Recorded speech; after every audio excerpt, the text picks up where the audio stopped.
I have a working theory that criminals aren't the smartest people in the world. It's not difficult to realize that it's easier to cheat than it is to work. And because of that, I feel like a lot of times criminals commit crimes that don't make sense to a normal, with a slightly abnormal feet obsession human. So today I'm going to be ranking crimes based on how good they are to commit. Now, and this is to the FBI agent who's been monitoring me for 2 years for a different reason. I'm not suggesting you should go out and commit crimes, but if you were dead set on committing crimes, first off, don't. But if you were dead set, here are the ones you should commit. Arson, D tier. This one's just purely destructive. There's not that much to gain from it.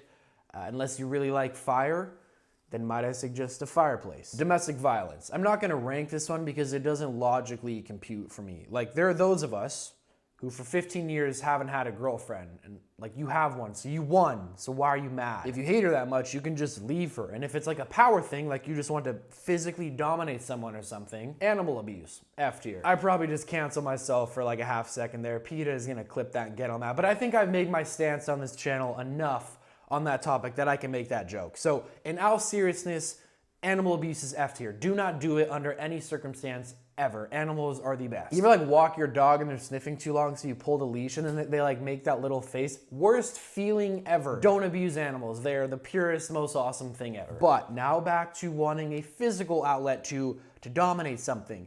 Jiu-jitsu, S tier. Now, it's not technically a crime unless you paralyze your grandmother one Thanksgiving trying to show her what a rear naked choke is, but I don't see how that's my fault, she asked. But martial arts is generally a good way of relieving stress and learning to deal with the anger and rage inside. Why beat your girlfriend or a dog when you can learn to beat grown men while wrestling on a mat in robes? Yeah. Trespassing, C tier. I guess all things considered, there are worse things you could do. There are also better things you could do. This is just like the baseline. Like, I don't think you're not going to get a job for trespassing. What I think would happen is your employer would see that on your job application. Like, oh, I see you have a misdemeanor. What's it for? And then you tell them trespassing. All that would do is just raise more questions. I don't think that would necessarily not get you the job because it doesn't make sense as a crime. But most crimes don't make sense. So because this one makes the least sense, I'm gonna put it right in the middle, C tier. Vandalism, B tier. This is a decent crime.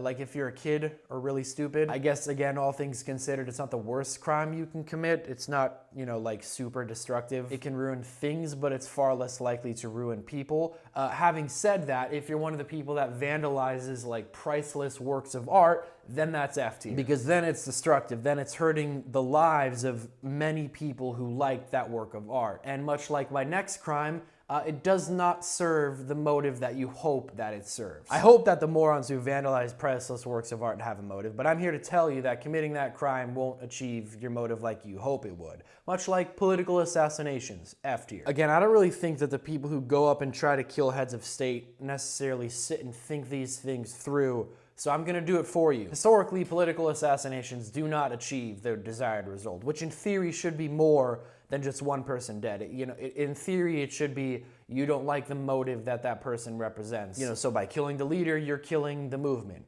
That's literally never been the case, ever. Assassination of Franz Ferdinand, I don't know if I'm pronouncing it right, but he's a guy you learned about in high school. His assassination started World War I, which was not the assassin's purpose. Assassination of Julius Caesar. The assassins claimed they were saving the Roman Republic, but the result was civil war and eventually the rise of the Roman Empire under Augustus. And then last but not least, the assassination of MLK and Lincoln. There are like 15 of them living in my neighborhood now, like right now. So, clearly the assassins did not achieve their intended purpose. Removing one leader rarely removes the underlying movement, and often it just radicalizes the supporters. So no, don't do it. It's not a good idea. It doesn't work. Now, God damn it, Alex, I'm a criminal, and all you've done this entire video is shat on my profession and way of life. When are you gonna get to the good ones? Don't fear, criminal. Also, FBI agent, get that guy.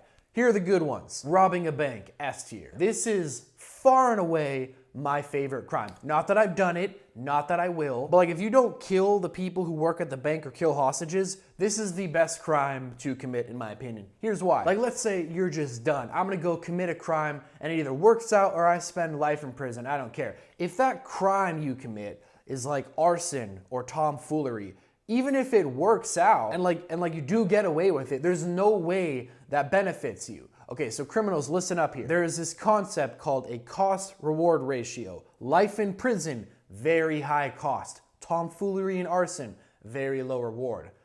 Robbing a bank for millions, high reward. You should do, if you're going to do something, you should do something that has a high enough potential reward to justify the high cost of life in prison. Robbing a bank for millions of dollars, that seems like a crime that's potentially worth having to spend the rest of my life in prison for. Driving 90 in a school zone and running over a bunch of kids, not worth it. Illegal gambling, A tier. As far as I'm concerned, you're doing the world a favor by engaging in illegal gambling because you are directly supporting the competitors of those fucking online gambling ad companies that I can't stop seeing fucking ads for every goddamn day. So even though it's illegal, it's not immoral. So yes, you should do it. Don't do it.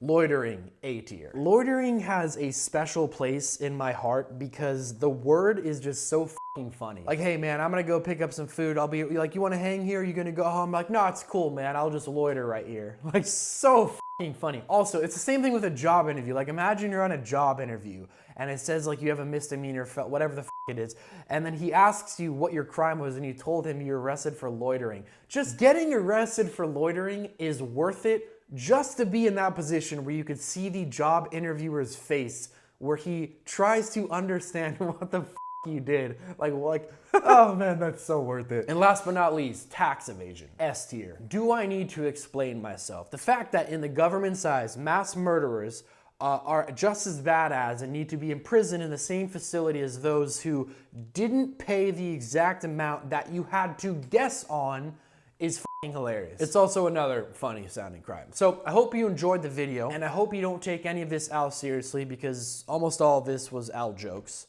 So don't go commit crimes. Instead, go hug your mother because it's almost Mother's Day. So, all right.